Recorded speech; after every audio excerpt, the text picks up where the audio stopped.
Sonopresse vous est offert par le Grand Carnaval de Dakar. Sonopresse, à la présentation Aïcha Toupam. Bonjour. Les conséquences après les révélations du Premier ministre Ousmane Sonko et les élections législatives, entre autres sujets, sont mises en exergue par les quotidiens reçus ce matin. À ce que risque le Sénégal, titre le quotidien national Le Soleil. Selon un expert, il peut y avoir des suspicions à l'avenir sur la fiabilité des données fournies par le gouvernement. Le même journal revient sur la chute des obligations en dollars du Sénégal de plus de 2%. Walf Quotidien abonde dans ce même siège et met à sa une ça craint pour la signature du Sénégal.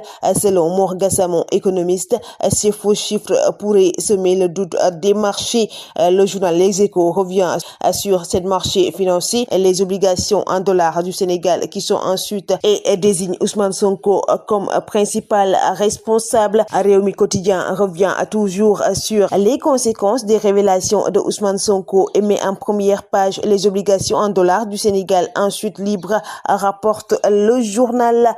Sonko, le rattrapage après le carnage, titre l'Observateur. Revenant sur les pistes de profilage de la dette, le concours des partenaires techniques et financiers et les risques d'arrêt des subventions, du rush au reflux, peut-on lire en première page du journal Sud Quotidien, parlant de la participation aux législatives anticipées alors que les tractations et alliances les plus improbables se forment en perspective des élections législatives, suscitant une ruée vers l'hémicycle avec 49 listes de candidats.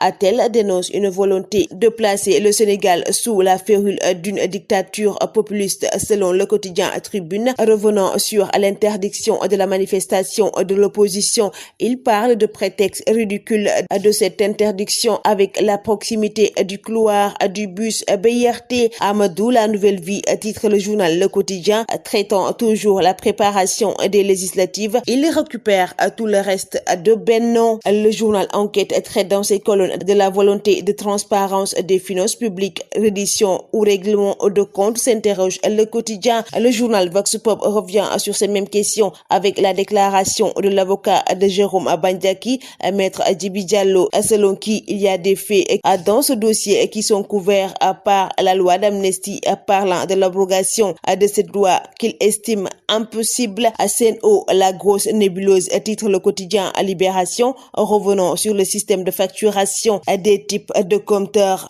comme Baylan, Zener et Itron, mis en cause en raison de leur défiance. Le commissaire au compte de Sen'Eau lui-même avait émis des réserves concernant la facturation. Le journal Bës Bi Le Jour nous dresse un dossier sur la vente des téléphones portables et les risques d'explosion, la psychose des ventes sans garantie ni facture et la méfiance dans le marché noir. Le quotidien nous renseigne également que ces téléphones portables sont des armes explosives. Le journal Record revient sur la finale du tournoi UFOA et titre les Lions pour le back-to-back. Le Carnaval de Dakar célèbre le riche patrimoine culturel africain.